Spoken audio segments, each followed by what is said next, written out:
Bonjour à tous, j'espère que vous allez bien, je suis ravie de vous retrouver dans cette nouvelle vidéo et comme vous avez pu le voir dans le titre, il s'agit de ma routine coloriage.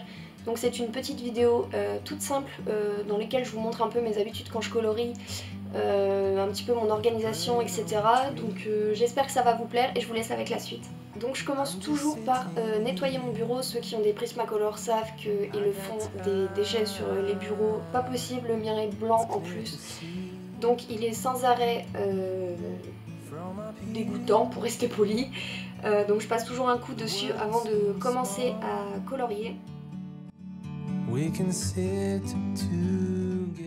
Ensuite je vais choisir un livre et dans un livre je choisirai un coloriage. C'est vraiment au feeling. En général j'ai pas d'idée précise de ce que j'ai envie de faire. C'est vraiment sur l'envie du jour en fait. Je me prends pas la tête sur des colos trop compliqués ou quoi. Si j'ai envie de quelque chose de simple ou si j'ai déjà une idée de fond, j'essaye de trouver un coloriage qui pourrait s'y prêter en fait. Donc c'est vraiment au feeling, donc je fouille dans les coloriages. Donc là pour le coup j'ai choisi un coloriage dans Imagimorphia comme vous pouvez le voir. J'ai choisi la baleine, tout simplement parce que j'avais fait le hibou à côté et que je trouvais que la baleine pouvait être le suivant sans aucun problème. Donc ensuite toujours, soit je me fais un thé ou un café. Là pour le coup c'était un thé. Je trouve que c'est assez sympa à boire pendant le coloriage, ça détend, ça relaxe encore plus. Donc voilà, dites-moi ça si vous aussi en commentaire vous buvez du thé ou du café, vous aimez bien ça pendant que vous coloriez. Ça m'intéresse de savoir. Donc ensuite quand je commence un coloriage, je vais toujours traîner sur Pinterest ou sur Instagram pour l'inspiration tout simplement. Alors attention, je ne copie pas les coloriages. Si je suis des vidéos sur YouTube pour des tutos, je le note quand je publie mon coloriage tout simplement. Mais quand je regarde sur Pinterest et sur Instagram en général, c'est pas forcément pour l'association des couleurs, c'est plus pour la manière de les mettre sur le coloriage. Je sais pas si c'est très français ce que je dis, mais c'est vraiment où placer le plus les ombres, ce genre de choses. Après les couleurs je les choisis de moi-même, donc avec mon nuancier que j'ai à côté, je regarde ce qui peut bien s'assembler, etc. Donc parfois ça change en cours de route, hein, bien évidemment, pardon. Mais en général je prépare ça à l'avance. Quand c'est des gros coloriages comme ça, je préfère savoir à peu près où je vais, quitte à changer un petit peu en cours de route. Mais je préfère savoir par où commencer, tout simplement. Je trouve ça plus simple pour faire un coloriage de ce type là. I got time, it's clear to see from up here. Alors ensuite, une fois que j'ai choisi mes couleurs, bien évidemment, je les sors toutes.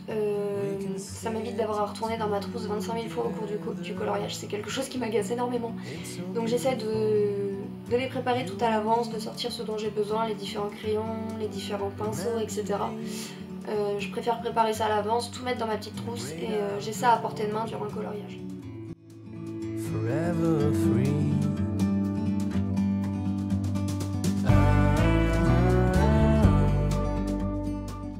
Une fois que j'ai choisi mon coloriage, mon livre, mon matériel, que tout est sorti, soit je mets un film, soit je mets de la musique. Donc là pour le coup c'était de la musique.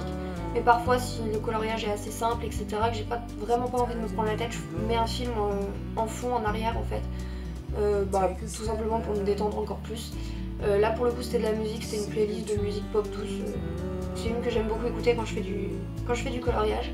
Et puis après une fois que tout ça est prêt, que j'ai monté mon film ou ma musique, et c'est parti, il me reste plus qu'à colorier.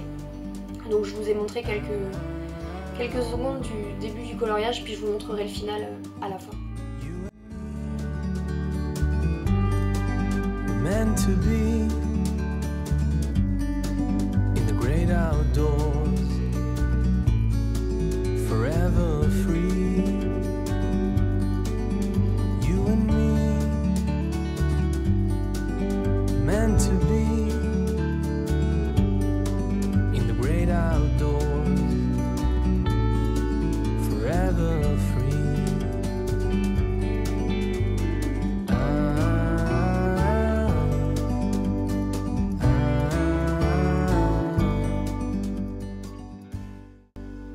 que j'ai terminé de poser toutes mes couleurs sur le coloriage, mes dégradés, etc., très souvent je prends une première photo, un aperçu en fait. Parce que pour moi, tout simplement, je trouve que sur une photo, je vois plus ce qui ne va pas.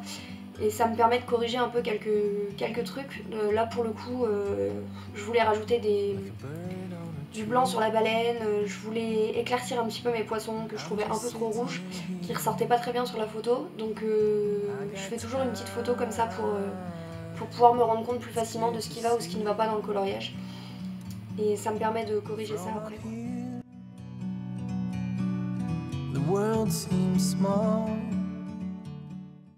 Donc une fois que j'ai corrigé tout ce qui me paraissait ne pas aller dans le dessin, du moins de mon point de vue, je prends le coloriage en photo avec ma signature, parce que je me suis déjà fait voler entre guillemets un coloriage quand j'ai débuté et quand je signais pas mes coloriages, donc maintenant je les signe tout le temps.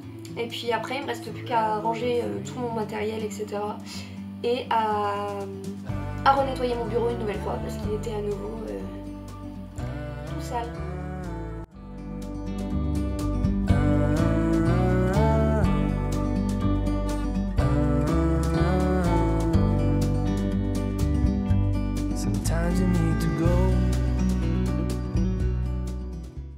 Donc voilà, j'espère que cette petite vidéo vous aura plu. Elle était vraiment très simple, mais je trouvais ça assez drôle de vous montrer mon organisation et ma routine quand je colorie. C'est pas exactement la même routine quand je fais des coloriages mystères, mais elle est pas tellement différente.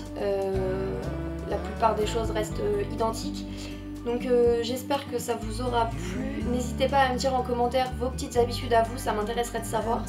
Et surtout laissez-moi des liens de vidéos si jamais vous en avez trouvé ou si jamais vous en avez fait, parce que personnellement je n'en ai pas vu sur YouTube, mais j'aimerais bien en voir, donc si vous en avez, n'hésitez pas à me laisser les liens en commentaire. N'hésitez pas non plus à me rejoindre sur mes autres réseaux sociaux, Facebook et Instagram, tous les liens sont dans la barre d'infos comme d'habitude. Et moi je vous dis à très vite dans une prochaine vidéo. Bye!